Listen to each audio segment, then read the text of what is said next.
Porque esse homem preso por suspeita de implantar essa bomba na região do aeroporto de Brasília disse em depoimento à polícia que a intenção dele era mesmo instaurar o estado de sítio no país. Segundo palavras dele nesse depoimento, a ação tinha o objetivo de impedir a instauração do comunismo no Brasil.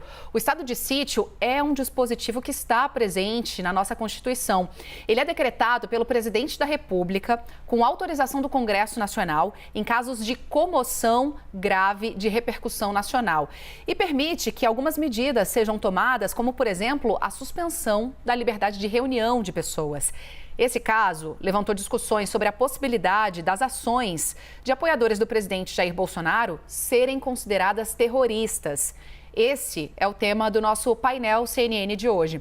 Para falar sobre o assunto, nós convidamos para cá o advogado e professor da Universidade Estadual do Rio de Janeiro, Davi Tangerino, o professor do Centro de Altos Estudos de Segurança da Polícia Militar, o coronel José Vicente da Silva, e também o jurista e ex-procurador de Justiça, Lênio Streck. Muito obrigada a todos vocês, senhores, pela presença aqui conosco. Vou começar perguntando se esse tipo de ato pode ser considerado terrorista. Começo com o professor Davi. Professor, muitíssimo bom dia. Bom dia, Stephanie. Bom dia aos demais. Veja, Stephanie, se a gente for olhar o conceito social de terrorismo, eu não tenho a menor dúvida de que sim, né? Acho que inclusive, bomba em aeroporto é um exemplo clássico, né, de ato terrorista. Mas dentro do direito a gente tem alguns limites técnicos, né, formais, e o crime de terrorismo escolheu condicionar a motivação daquele que pratica, por exemplo, o atentado à bomba no aeroporto, a atos de xenofobia, discriminação ou preconceito, né? Então, na minha opinião, tecnicamente não é o crime de terrorismo, que naturalmente não esvazia o uso popular e digamos, sociológico da palavra. Com isso, Stephanie, não estou dizendo que não tem crime para essa figura. Existem vários, e me parece que o mais evidente é uma figura nova na sucessão da Lei de Segurança Nacional, que é o 359-L, que é tentar, mediante violência, dissolver ou interromper o Estado Democrático de Direito. Eu vou perguntar também para o coronel José Vicente. Coronel, o senhor que trabalhou, né, na segurança pública por tanto tempo, como é o trabalho em identificar esse tipo de crime, em punir essas pessoas responsáveis por esse tipo de ato?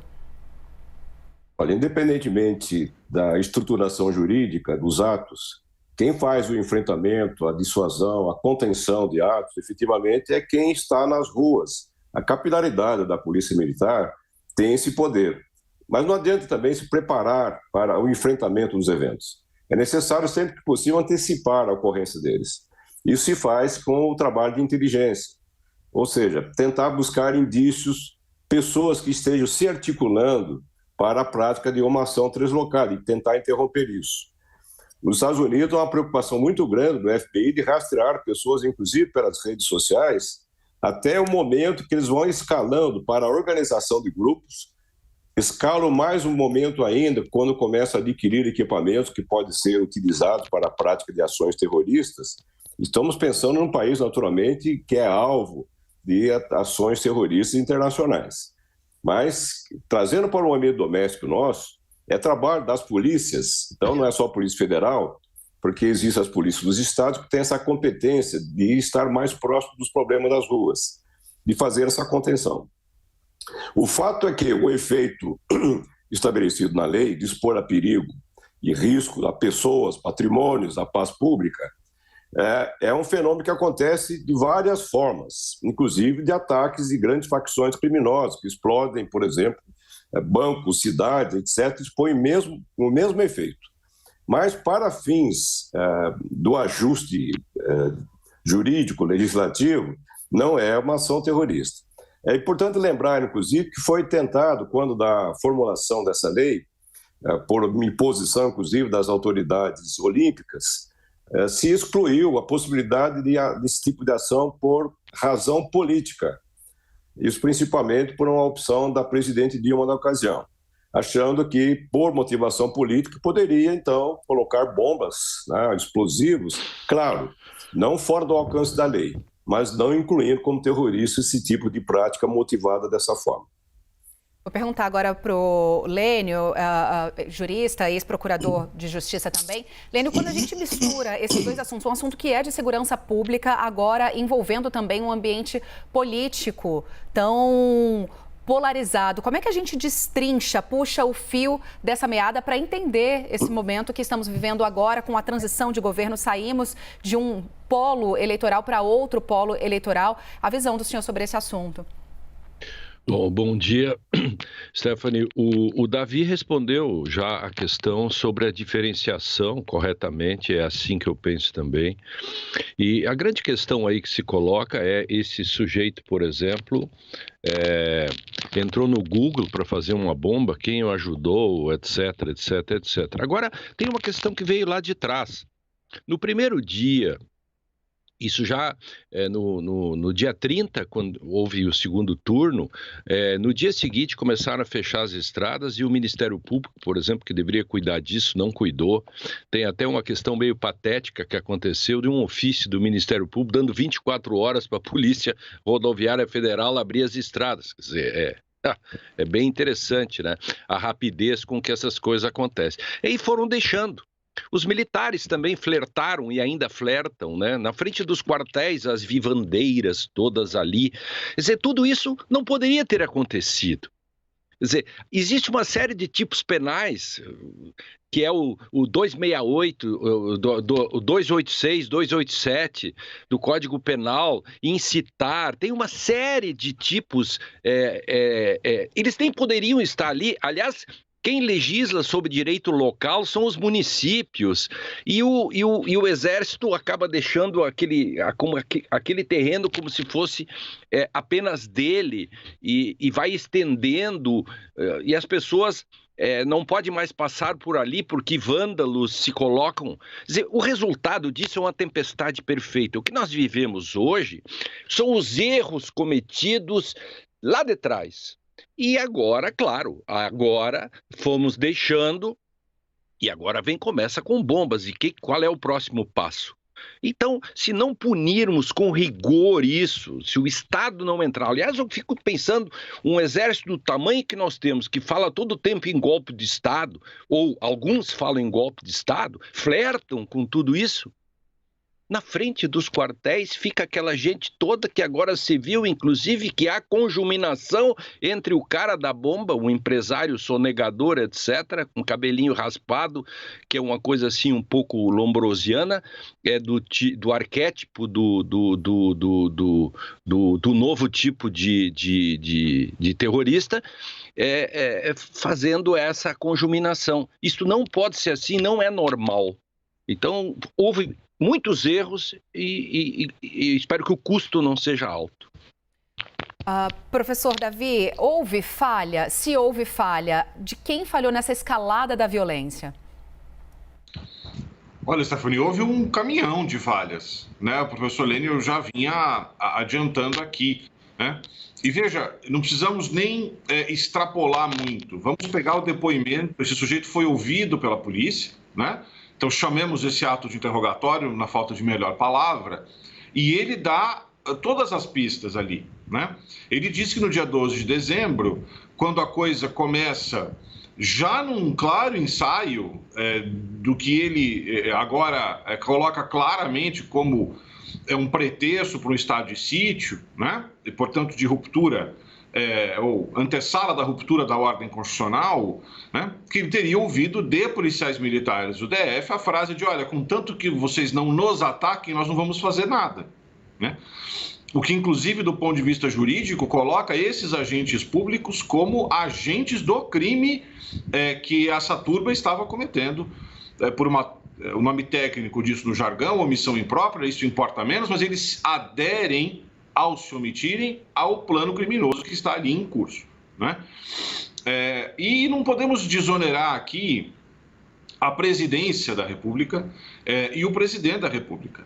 Esse senhor, ao ser ouvido, diz claramente de que ele estava lendo os sinais, né? Então, ele teve um sinal eloquente direto do policial militar no dia 12 de dezembro, mas que ele se sentia fortemente encorajado a tomar todas essas atitudes pelo presidente da República. né? Nós tivemos uma série de omissões da Presidência da República por ocasião das eleições, por exemplo, né? Portanto, o Estado brasileiro vem se colocando docilmente em relação a esses sujeitos que vêm numa escalada, né? Então, há muitos erros, né? Mas a gente poderia resumi-los a essa assistência quieta, pacífica, né? Quase como que desejando que a coisa explodisse mesmo, né? E, portanto, há um claro caráter criminoso nisso. Eu quero só lembrar aos nossos ouvintes como é que a polícia, os órgãos de segurança em geral, reagem com manifestações de outros jaez, né? Se fosse o MST acampado nos quartéis, exato, qual teria sido o tratamento das forças de segurança, né? Veja, greve de professor. Pergunte aos professores se eles teriam recebido esse mesmo tratamento, né? Portanto, essa passividade, esse silêncio não combina com o nosso histórico. E aí nós temos que nos perguntar por quê.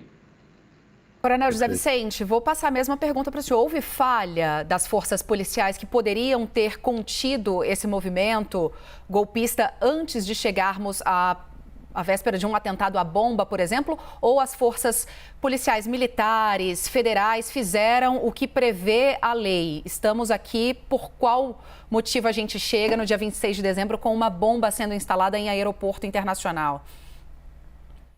Olha, a polícia tem a necessidade, tem a obrigação de fazer um trabalho de inteligência de mínima competência, que é ter pessoal infiltrado nesses locais onde haja potencial de causar problemas. Eles podem levantar informações sobre lideranças, sobre pretensões de grupos, sobre preparações de ações e ir informando as suas autoridades que vão determinar os cenários para aplicar os remédios operacionais adequados. Se vão colocar 50 ou 500 policiais para fazer contenções ou ampliar o perímetro de segurança das autoridades de eventos, como é o caso da posse presidencial. Nós não temos que desconsiderar, naturalmente, que há limites para esse tipo de trabalho policial. Se fala muito nos estudos, nas análises de ações terroristas, nos lobos solitários, ou seja, indivíduos perturbados, e me parece muito o caso desse indivíduo que preparou essa bomba, a perturbação mental dele é óbvia.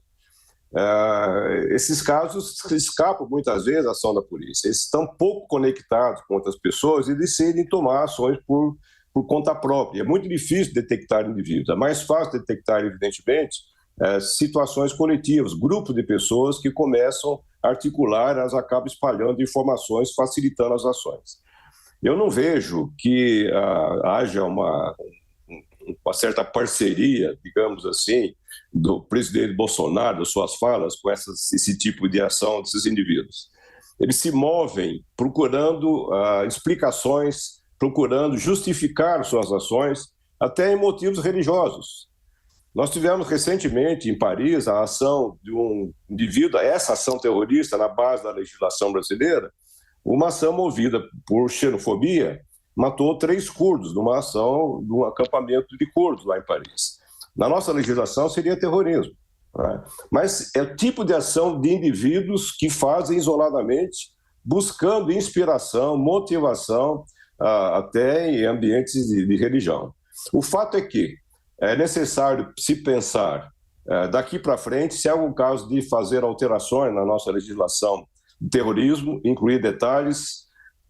As forças policiais brasileiras, elas têm tentado, de alguma maneira, agravar condutas criminosas que utilizam os mesmos efeitos, ou pretendem os mesmos efeitos de ações terroristas, como perturbar gravemente, expor a risco instalações, pessoas e a paz pública com o uso de explosivos e armamento de guerra e grandes ataques que se fazem, por exemplo.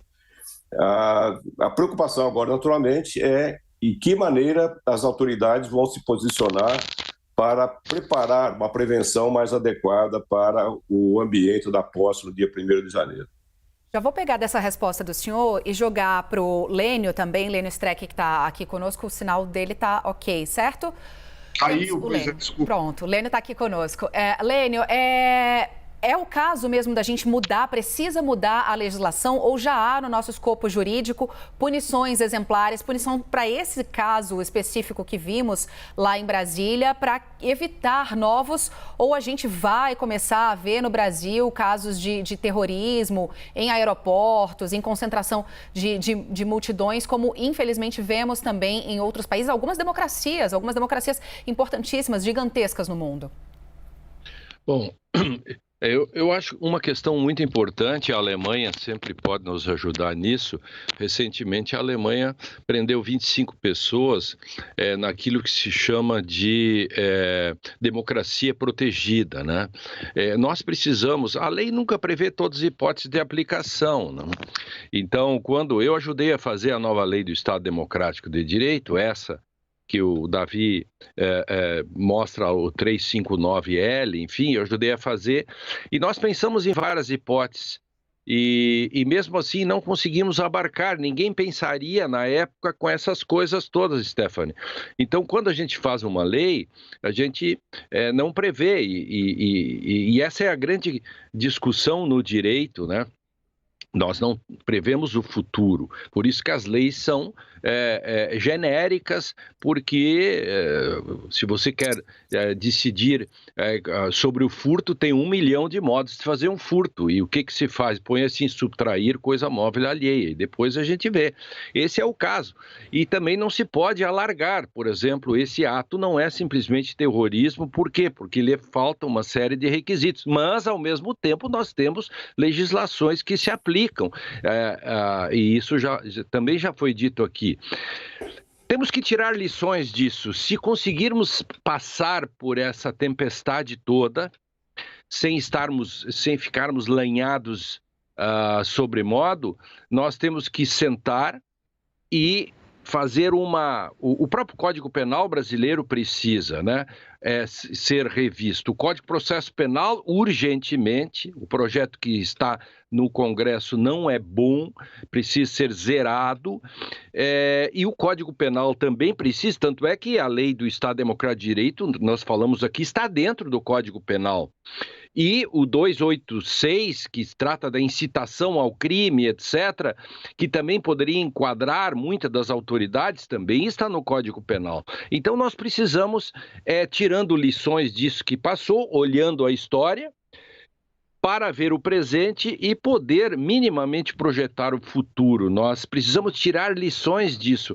Nós vimos aqui os erros cometidos, implícita ou explicitamente, uma frase de um presidente pode levar a alguma coisa ou não, sinais podem ser tirados de onde a gente quer, mas quem tem a obrigação de chefiar uma nação tem que ter a responsabilidade de trazer a paz.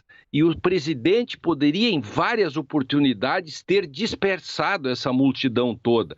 E tudo que decorreu das multidões é o que está aí.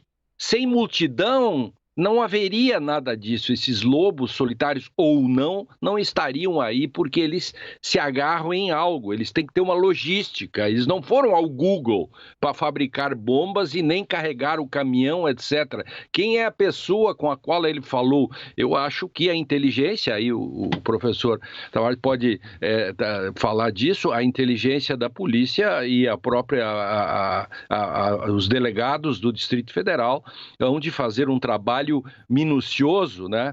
Como sempre são feitos quando são dos movimentos sem terra e greves de professores, né? Porque aí o sistema é expedito. Eu espero que o sistema também seja expedito com relação a toda essa gente, né? Você quer comentar, professor Davi? Não, acho que nós temos a palavra terrorismo, ela é uma palavra muito delicada, né? Porque ela é sempre muito útil a quem tem o poder nas mãos. Então é muito fácil rotular como terrorista aquele que questiona o seu próprio poder, né? Eu pessoalmente até achava que não deveríamos criminalizar autonomamente o terrorismo justamente por conta disso, né? E veja, na ditadura militar, prendiam-se militantes de esquerda sob o rótulo de terrorismo, né? Então nós temos, o coronel José Vicente menciona aqui a posição da presidenta Dilma, eu quero imaginar que tem a ver com a vivência histórica da ditadura militar, né? Veja, lei penal existe bastante no Brasil. O professor Lênio tem razão, precisamos de reformas no processo, etc. e tal, mas não é por ausência de marco punitivo que essas coisas estão acontecendo no Brasil.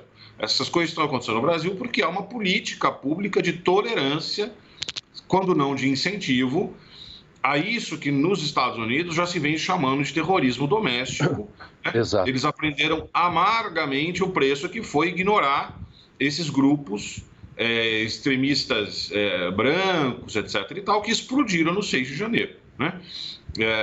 Então, não é falta de lei, é falta de intenção política de enfrentar esse problema. Coronel, essa é uma realidade, é uma dificuldade para as forças policiais enfrentarem esse tipo de célula, de grupo de pessoas, ou mesmo os lobos solitários, como o senhor disse, principalmente agora que estão tão fortemente armados. A gente viu o arsenal que foi apreendido com esse homem lá em Brasília, é arsenal de guerra, né, Coronel? É uma dificuldade para as forças policiais essa nova realidade? Não é tanto assim, Stephanie. Para a polícia, a preocupação maior é a extensão do grau de ameaça que as organizações criminosas estão fazendo acontecer no seu dia a dia nas ruas. As ações desse tipo terroristas são extremamente raras, mas o dia a dia policial que toma conta das preocupações das polícias é a evolução da própria característica criminosa de procurar novas formas. Nós temos hoje no Brasil mais de 70 organizações criminosas. Só no Rio de Janeiro se estima pelo menos 10 mil fuzis de combate em mãos de facções. Centenas de entidades estão sob o julgo de facções e de milícias. Esse dia a dia consome o trabalho da polícia, inclusive da inteligência. Então, o terrorismo faz parte do conjunto de ameaças que a polícia tem no seu dia a dia. Então, a legislação, ela muda lentamente. Ela precisa se adequar, não pode, obviamente, ser uma legislação feita sob pânico, sobre momentos, ela precisa ser devidamente ponderada. E é muito importante que nesse caldo todo de preocupação com a violência, a polícia tem obrigações também de preservar, naturalmente, a ordem constitucional. Vamos lembrar que as manifestações, ou o direito de reunião, constituem um exercício de direito fundamental e que cabe proteção da polícia. As manifestações que ocupam ruas, São Paulo chega a ter 1000 manifestações por ano, só na capital, elas, pouca gente sabe, mas elas são conduzidas com muito cuidado, justamente para que o direito de reunião seja devidamente preservado, também com o trabalho policial. Então, enquanto se cuida da paz, do usufruto desses direitos, a polícia também tem que se preocupar com aqueles que atentam contra os direitos. Então, vindo de características colocadas na legislação como terrorista, ou de facções que usam de expediente muito similar, ou piores ainda, para intimidar a população e a própria estrutura estatal, a polícia fica numa situação muito difícil, o que denota também um aspecto importante. Nós estamos aí prestes a ter um novo governo, um novo ministro da Justiça, e é necessário empreender um conjunto de coordenações entre as autoridades, as estruturas federais e estaduais, para fazer uma prevenção de maior alcance, não só da criminalidade comum e perigosa, mas também de potenciais ameaças terroristas. Lênio, o senhor quer arrematar? Sim, arremataria sim, cumprimentando o coronel e o Davi, e você, Stephanie, e lembrando que na lei do Estado Democrático de Direito tem um parágrafo que diz que manifestações são permitidas, não serão criminalizadas e reprimidas manifestações que tenham função social e que façam críticas aos três poderes dentro de um processo democrático. A lei não disse em nenhum momento que atos antidemocráticos que pedem intervenção militar, etc., e esse talvez tenha sido um erro no total da análise. Se desde o início Quem é responsável por cuidar de tudo isso? Por exemplo, o Ministério Público faz controle externo da atividade policial. As polícias militares, a Polícia Estadual, se tivesse se dado conta corretamente do direito de manifestação que não vai ao ponto, o dispositivo diz bem, aliás, a nota dos militares que fizeram, à época, uma hermenêutica, no dia 10 de novembro, eu acho, uma hermenêutica torta do artigo 359, não leram até o final, porque só disseram, as manifestações pacíficas nós estaremos aqui apoiando, ou todas as pessoas têm direito. Manifestações pacíficas, correto, pacíficas. Porém, as manifestações não podem ser sem função social, digamos. Eu não vejo que pedir AI-5 e fechamento supremo tem alguma função social, alguma relação com a democracia, e criticar três poderes, tranquilo. Agora, pedir para que os três poderes não mais existam porque querem o golpe dado por um, não é democrático. Então, a leitura correta da própria lei, o Davi tem razão. Nós temos leis e que muitas vezes são mal interpretadas e mal usadas. Ali já começou o ovo da serpente. Achamos que qualquer manifestação, desde que não fizesse arruaça, fosse possível. Não, nem todas manifestações são legítimas e democráticas e legais. É o ponto. Lembremos, legais é o contrário de ilegais. Nós conversamos aqui com o advogado, professor da Universidade Estadual do Rio de Janeiro, Davi Tangerino, com o professor do Centro de Altos Estudos de Segurança da PM, Coronel José Vicente da Silva, e também com o jurista ex-procurador de Justiça, Lênio Streck, agradecendo a presença de todos aqui conosco na CNN.